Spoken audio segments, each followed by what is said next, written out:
যখন রমজান মাস চলে আসে, মানুষ রোজা রাখে, আপনার এক ভাই রোজা রাখলো, কিন্তু আপনি তার সামনে খাবার খাইতেছেন। একটা সিগারেট তো আছে, আমাদের হাতে সব সময় থাকে নাকি? এটা মুখে দিয়ে দিয়া আরেক ভাই রোজা রাখছে, তার সামনে আমরা সিগারেট খাই, বলি নাউজুবিল্লাহ।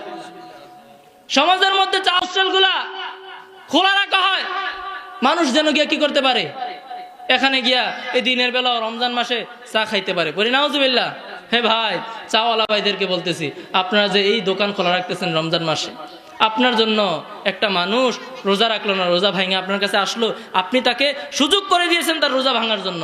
কাল কিয়ামতের ময়দানে আপনাকে দায়ী করা হবে, কিয়ামতের ময়দানে আপনি দায়ী হতে হবে। এবার চিন্তা করেন, আরে কারে খাওয়াইলাম, যারে খাওয়াইলাম তার জন্য আমি কি করতে হবে, আল্লাহর কাঠগড়ায় দাঁড়াইতে হবে। প্রিয় হাজরিন, এখনো সময় আছে, সাবধান হন। আল্লাহ তাআলা আমাদেরকে যা কিছু করার কথা বলেছেন তা কিছু আমরা মানবো। নবী করিম সাল্লাল্লাহু আলাইহি ওয়াসাল্লাম যা কিছু আমাদেরকে অনুসরণ কথা বলেছেন, যে হাদিস আমাদেরকে দিয়েছেন, নবী করিম সাল্লাল্লাহু আলাইহি ওয়াসাল্লাম দুইটা জিনিস আমাদেরকে দিয়ে গেছেন, বলে তোমাদের কাছে দুইটা জিনিস রেখে গেলাম, কিতাবুল্লাহ, আল্লাহর কিতাব, হাদিস শরীফ। নবী করিম সাল্লাল্লাহু আলাইহি ওয়াসাল্লাম যা কিছু করেছেন, যা কিছু করতে বলেছেন, এবং কি তিনার মৌন সমর্থন যেগুলো করেছেন। সাহাবায়ে কেরাম একটা কাজ করলেন, নবী করিম সাল্লাল্লাহু আলাইহি ওয়াসাল্লামকে ভালোবেসে, তখন নবী করিম সাল্লাল্লাহু আলাইহি ওয়াসাল্লাম এটার মধ্যে সম্মতি দিলেন, এটাও করার কথা বলা হয়েছে, এটাও হাদিসের সাথে শামিল।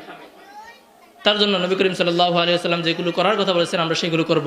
প্রিয় হাজরিন, এই নামাজ, রোজা, হজ, যাকাত ইসলামের পাঁচটি স্তম্ভ। শাহাদাতু আল্লাহ ইলাহা ইল্লাল্লাহ, আল্লাহ তাআলা এক, আল্লাহ ছাড়া আর কোনো ইলাহ নাই। ওয়া আন্না মুহাম্মাদুর আবদুহু ওয়া রাসূলুহু, নবী করিম সাল্লাল্লাহু আলাইহি ওয়াসাল্লাম তার বান্দা এবং রাসূল।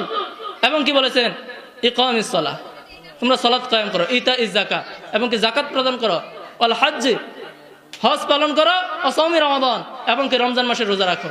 এগুলোর মধ্যে অনেক শিক্ষণীয় বিষয় আমাদের আছে, এগুলো আমরা শিখবো। এগুলো যদি শিখি, এগুলো হচ্ছে ফরজ। এগুলো কি, যে পাঁচটার কথা বলেছি, এগুলো হচ্ছে ফরজ, আমাদের উপর ফরজ করা হয়েছে, এগুলো তরক করা যাবে না, এগুলো আমাদেরকে পালন করতে হবে। তার জন্য বলি, যতটুকু আলোচনা করেছি এগুলো থেকে আমাদের এই পাঁচটা জিনিস শিখার আছে, এগুলো আমরা পালন করবো ইনশাআল্লাহ। এবং কি, এগুলো পালন করলে আমরা নবী করিম সাল্লাল্লাহু আলাইহি ওয়াসাল্লামের ভালোবাসা পাবো। আর নবী করিম সাল্লাল্লাহু আলাইহি ওয়াসাল্লামের ভালোবাসা মানেই আল্লাহ তাআলার ভালোবাসা। পড়ি সুবহানাল্লাহ। তার